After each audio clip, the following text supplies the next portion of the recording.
I Robot, One Man Saw It Coming, Isaac Asimov. They were back hours later, and three little jars of the white chemical and a pair of long faces. The photocell banks were deteriorating more rapidly than had seemed likely. The two steered their robot into the sunlight and toward the waiting speed in silence when it green purples. Speedy galloped slowly toward them. Here you are again.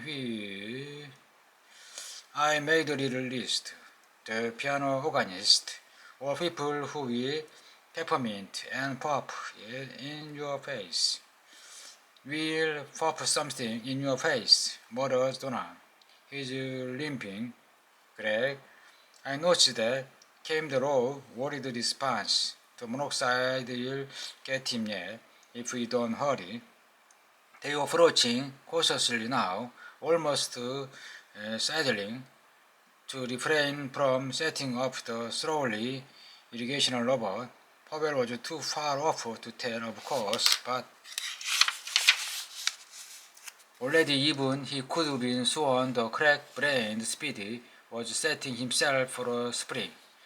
Let her go, he gasped.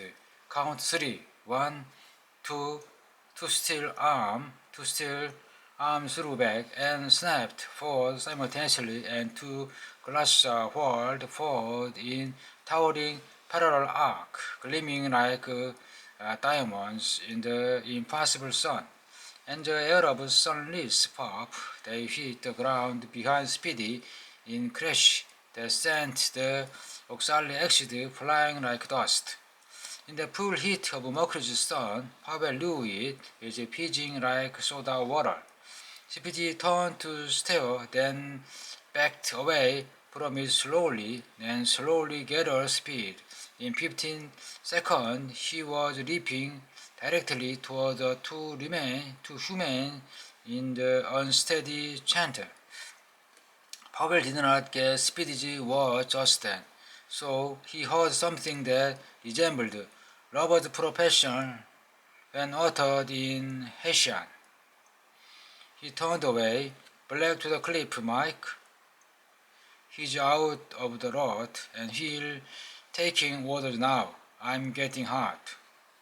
They jogged toward the shadow in the slow, monotonous place of their mount, and it was not until they had entered it and felt the sudden coolness settle softly about them that Donovan looked back. Greg! Pavel looked and almost shrieked. Speedy was moving slowly now, so slowly, and in the wrong direction. He was dripping back into his rut, and he was picking up speed. He looked dreadfully close and dreadfully unreachable in the binoculars. Donovan shouted wildly after him and stumbled his robot into his face, but Powell called him back. You want to catch him, Mike? It's no use. He fidgeted on his robot shoulder and clenched his fist in tight impotence. Why the devil do I see these things 5 seconds after it's all over? Mike, we've wasted hours. We need more oxalic acid, declared Donovan solidly. The concentration wasn't high enough. 7 tons of it wouldn't have been enough, and haven't the hours to spare to get it, even if it were. With the monoxide chewing him away. Don't you see? Watch it, Mike. The Donovan said flatly, no. We were warmly establishing new equilibrium. When we create new monoxide and increase rule 3 potential, he moves backward till his balance again, and when the monoxide drifted away, the moves forward, and again there was balance.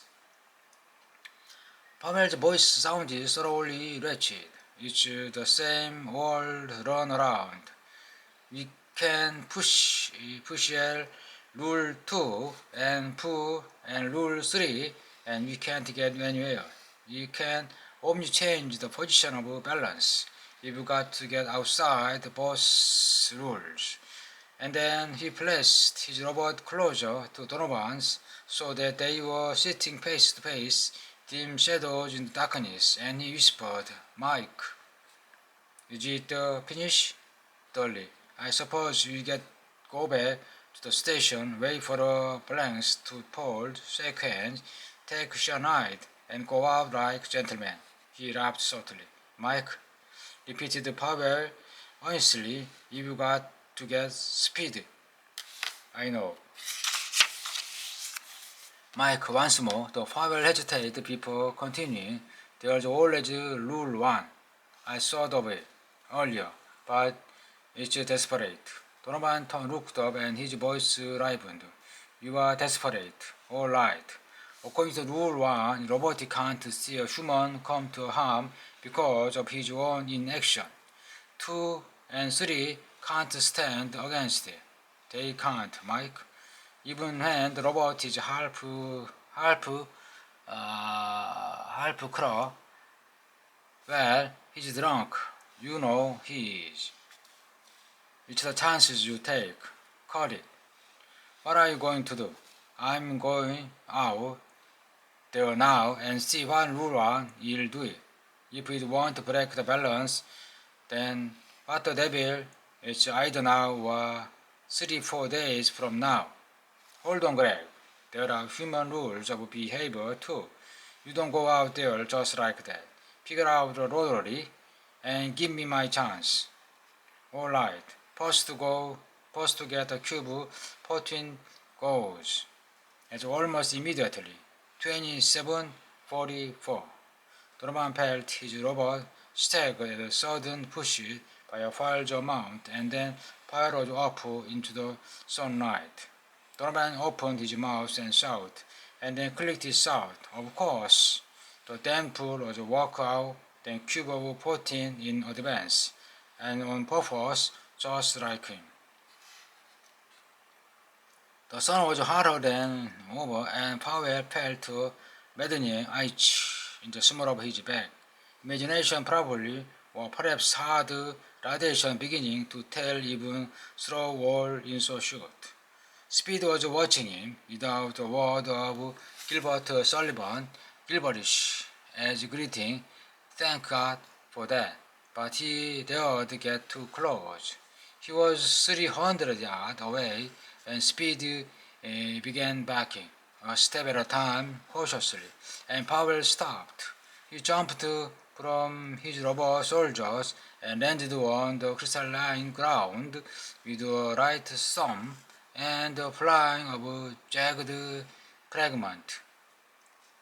He proceeded on foot, the ground gritty and slippery to his step, the low gravity causing him difficulty. The sole of his feet tickled with worms. He cast one glance over his shoulder at the blackness of the cliff's shadow and realized that he had come too far to return either by himself or by the help of his antique robot. It was Speedy or nothing now, and the knowledge of that constricted his chest. Far enough, he stopped. "Speedy," he called. "Speedy." His sleek, modern robot ahead of him hesitated and halted, and backward stepped, then resumed them. Pavel tried to put a note of pleading into his voice, and found it didn't take much acting. "Speedy, I've got to get back to the shadow or the sun will get me. It's life or death. Speed, I need you." Speedy took one step forward and stopped. He spoke, but at the sound of Pavel ground, for it was. "When you are lying awake with a dismal headache and repose is tabooed," and trailed up there. The Pavel took time out of some reason to murmur insolence. It was roasting hot. He caught a movement out of a corner of his eyes and whirled dizzily, then stared in utter astonishment. For the monotonous robot on which he had ridden was moving toward him, then without the rider. He was talking. "Pardon, master, I must not move. without the master upon me, but you are in danger. Of course, rule one potential above everything, but he didn't want that clumsy antique. He wanted speed. He walked away and motioned frantically. I order you stay away. I order you to stop. It was quite useless. You could not beat rule one potential. The robot said stupidly, you are in danger, master. Powell looked up about him desperately. He couldn't see clearly. His brain was in a heated whirl. His breath scorched when he breathed, and the ground all about him was a simmering haze. He called last time desperately, Speedy, I'm dying, damn you. Here are you, Speed, I need you. He was still stumbling backward in a blind effort to get away from the giant robot he didn't want. When he felt still fingered on his arm was a worried, apologetic voice of metallic timber in his ears. Holy smoke, boss! What are you doing here? They're here. And what am I doing? I'm so confused. Never mind, murmured Powell weakly. Get me to the shadow of the cliff, and hurry. There was one last feeling on being ripped into the air and the sensation of rapid motion and burning heat, and he passed out. He walked with Donovan, bending over him and smiling anxiously. How are you, Greg? Fine, came the response. Your speed. Right here. I sent him out to one of the other selenium pools with orders to get the selenium at all cost this time. He got it back in 42 minutes and 3 seconds. I timed him. He still hasn't finished apologizing for the runaround he gave us. He's scared to come near you for fear of what you'll say. Drag him over, ordered Powell.